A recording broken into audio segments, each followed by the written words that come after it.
Moshe seems to have done something which was totally unnecessary. In Parshat Vayetchanan, we are told, Az Yavdil Moshe Shalosh Harim. Just before he was to pass away, Moshe, who was on the eastern side of the River Jordan, and that's of course because he couldn't enter into the Holy Land, he separated 3 cities there. Of course, 2.5 tribes were to be dwelling there. And these 3 cities were separated to be Arei Miklat, cities of refuge, in order that any person guilty of manslaughter could flee there for the sake of his protection.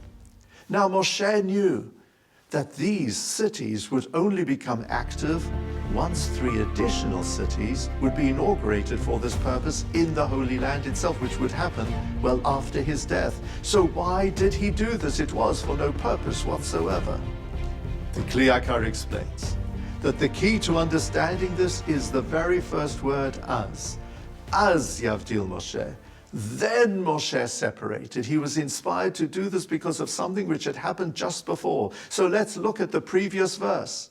There Moshe reminds the people of how Hashem instructed him to keep the word of Hashem, Lema'an yitav lecha ulevanecha charecha, in order that it should be good for you and your children after you. You see, it was there that Hashem told him that we should do what is responsible in life, not just for our own sakes, it's also for the sakes of our children and future generations who will come after us. That is what inspired Moshe, Az Yavdil, to recognize that even though he personally and those around him were not going to benefit from the setting aside of these cities, it was his responsibility to start to do this for the sake of those who would be living thereafter. We have here a powerful Torah message about our purpose in life. We're not just here for our own sakes and those around us.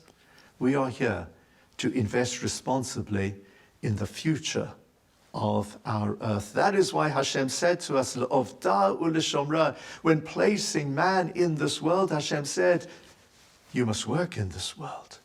You must be productive, you must be creative, but at the same time, u'l'shomra, you must guard and protect it. This is so very relevant for us right now with regard to climate change issues. Until quite recently, many people just weren't taking the whole issue of climate change seriously. But now it is abundantly clear to us all that in probably just 50 to 100 years' time, and this applies to our grandchildren, our great-grandchildren, their very lives could be endangered unless we do something now responsibly for the sake of our environment.